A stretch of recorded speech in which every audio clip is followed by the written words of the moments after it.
Bonjour les mamans, bonjour les futures mamans, j'espère que vous allez bien. Aujourd'hui, je vous retrouve dans cette nouvelle vidéo pour vous montrer comment je prépare tout simplement le biberon de ma petite puce. Voilà, donc comme vous pouvez le voir, on utilise le lait Gallia. Donc on vient de terminer le lait deuxième âge de 6 à 12 mois, donc on passe tout simplement sur le lait troisième âge, donc Gallia Calisma Croissance 3. Voilà, on utilise, nous, personnellement, un biberon en verre. Personnellement, je trouve ça plus agréable à manipuler. Après, vous pouvez aussi bien prendre des biberons plastiques. Ça marche aussi, c'est juste une question d'habitude, une question de goût. Et enfin, une eau adaptée à la préparation des nourrissons. Voilà, donc nous, on a choisi l'eau Moroukou. Il faut juste faire gaffe à ce que vous avez le petit sigle comme quoi l'eau est utilisable pour les nourrissons. Donc beaucoup d'eau sont adaptées à ce genre de préparation. Voilà, sans plus attendre, on va commencer. Donc première étape, on vient tout simplement introduire l'eau dans le biberon. Hop! Donc là, je vais préparer un biberon à 210 ml. Donc, je viens introduire l'eau jusqu'au trait qui indique 210 ml. Hop! Allez, hop! Là, on est bon. Voilà, on est pile poil sur le trait, donc c'est parfait, comme vous pouvez le voir. Et la règle pour les biberons, c'est une mesurette rase pour 30 ml d'eau. Donc là, on est à 210. Donc, si on fait le calcul, il nous faut 7 mesurettes rases. Hop, on vient attraper la petite mesurette et on vient tout simplement prendre une mesure. Voilà. Donc là, on est sur une mesure maxi bombée. C'est pas bien.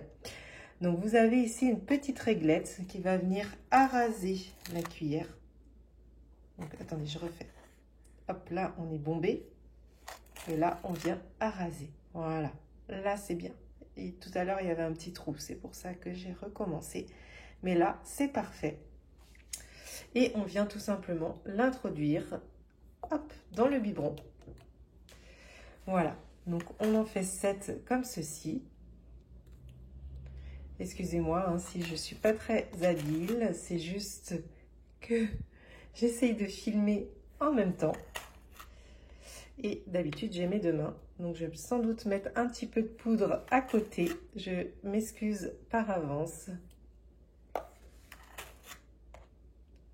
La 6e. Hop.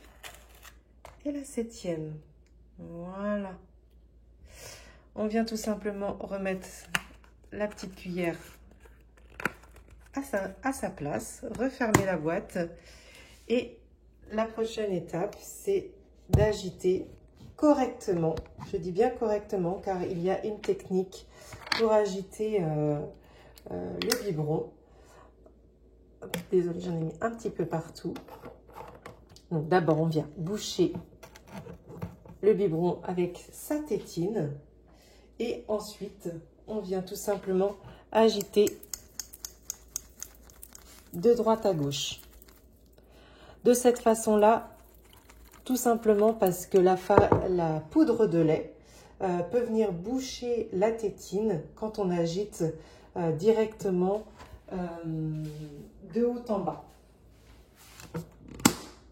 Donc, chose qu'on va faire juste maintenant, agiter fortement de haut en bas le biberon.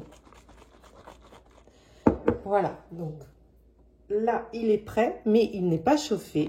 Donc, moi, je sais que je chauffe systématiquement mes biberons. Après, ce n'est pas une obligation, mais quand même, c'est plutôt recommandé pour que ce soit mieux, plus agréable, plus digeste pour votre bébé. Moi, je le recommande. Hop, donc c'est parti. Ça part au micro-ondes pour, allez, 40-45 secondes à peu près. Je sais que c'est le temps de chauffage que j'utilise habituellement. Après, vous avez aussi des chauffe-biberons qui permettent de chauffer votre biberon. Voilà, donc si vous utilisez des chauffe-biberons, c'est des biberons en verre qu'il faut utiliser, bien sûr. Voilà. Après, vous pouvez aussi vérifier la température de votre préparation quand c'est prêt, en mettant un petit peu de lait sur votre poignet pour vérifier que ce ne soit pas trop chaud pour votre bébé. Voilà, ça je le faisais au départ, mais maintenant je sais le temps de chauffage qu'il faut pour que ce soit adapté. Donc j'ai zappé cette étape-là.